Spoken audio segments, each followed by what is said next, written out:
Season 2 is just around the corner, and boy oh boy, this one's going to be game changing, quite literally. There are some crazy changes coming our way, of which you, my friend, should be aware of. So in today's video, we'll be touching on some of the major changes you need to know for Season 2 Hellfire Gala, dropping April 11th. Firstly, let's talk about the new heroes coming in Marvel Rivals. Emma Frost will be joining the roster as a Vanguard, aka Tank. Her part in the story is around hosting everyone in a place called Chrono. I didn't have a Scooby who this Emma was, but she's from the X-Men side of Marvel. I believe she'll be joining us at the beginning of Season 2. So the long story short is that Ultron comes and gate crashes this party, and the heroes at the gala are fighting to defend the area.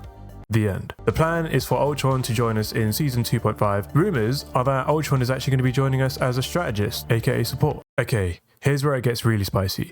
The devs promised us that they're going to keep things interesting for us folks with changes to team-ups and other in-game content. They've actually stuck to their word, making groundbreaking changes to your favourite heroes by actually mixing it up a little bit. New team-ups will be added whilst adjusting or removing existing ones. They're actually going to be removing some existing team-ups. This can be seen as both a good and a bad thing, I guess, depends on who you ask. But firstly, let's cover the team-ups that are sadly making their way out. Metallic Chaos will no longer be with us. RIP my fellow Magneto mates. This was actually very good, and even I am sad to see this one go. Voltaic Union is also going to be making a departure. I never really used this one myself, but apparently this was low-key S tier. They're really mixing it up with existing team-ups. Psylocke will be removed from Dimensional Shortcut. Bucky will no longer be part of Ammo Overload. Bucky mains, how do you feel about this? Namor is going to be removed from Chilling Charisma, and last but not least, my guy Doctor Strange is going to be removed from Gamma Charge. I'm low-key gutted about this one. However, Namor will be added to Gamma Charge, making his turret spawn supercharged. Now let's go over some of the new team-up abilities. Emma Frost will be the main team-up anchor, giving Psylocke and Magneto psionic abilities by creating illusions. Kinda reminds me of Loki clones. Doctor Strange will now team up with Scarlet Witch, giving her more energy, which looks like a damage buff. Scarlet,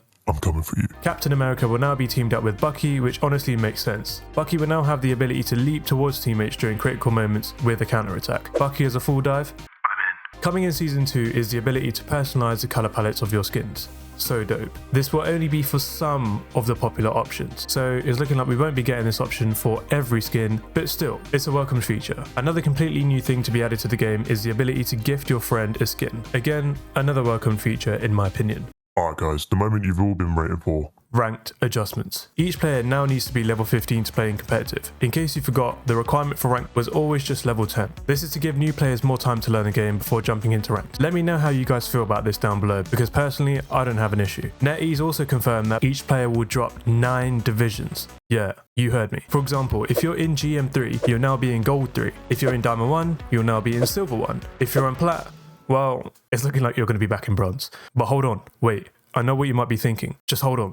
There's more. NetEase then went on to say that they've heard the feedback around ranked. Pick and ban will now be introduced from Gold 3 rather than Diamond 3. Eternity and One Above All players will only be allowed to duo queue. Now here's the most important change in my opinion, to my solo queue soldiers. The weight of individual performances will now be increased, meaning the better you perform, the more points you'll get when you win. If you perform well but still lose, you will lose less points. Broski. I'm super excited to see this in fruition for a number of reasons. If you haven't already, check out my video on solo queue pains and also my tips and tricks. We're just going to have to see how this is going to go down. Ranked will now include the new Krakoa map, with Royal Palace and Shin Shibuya being removed. Now I don't think that means Royal Palace and Shin Shibuya are going to be gone forever. Hopefully we see them make a return in future updates. As for quick match and custom games, they will feature every map in the game. No changes there. The devs also mentioned that they'll be revamping how the challenges work in Rivals. Apparently, the current mission system is confusing for players in earning Chrono tokens. To help with this issue, weekly missions will now be introduced, whilst also keeping daily missions and challenges in the game. They seem to care about players being able to acquire all Battle Pass rewards before the end of the season, which is only a good thing. NetEase have also stated that they've made some technical upgrades to the replay system, meaning Season 0 and Season 1, Season 1.5 replays will no longer be compatible when the new season drops. So be sure to record your favourite replays before the big update. The devs also spoke about some of their future plans for the game.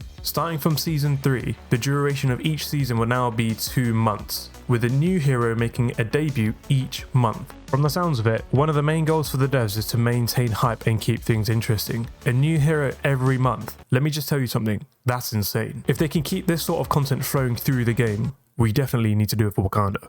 So there you have it, the upcoming season. There will be a bunch of buffs and nerfs which I purposely didn't cover in this video because that's a beast in itself. Let me know if you want me to do one. I'm curious to know what you guys actually think about these updates. Are you genuinely excited? Are you gutted? Or do you think it's just too early to have an opinion? But that's it for today. Smash that like, sub if you're new, you know the vibes. Let me know what topics you want me to cover in the channel and I'll catch y'all in the next one.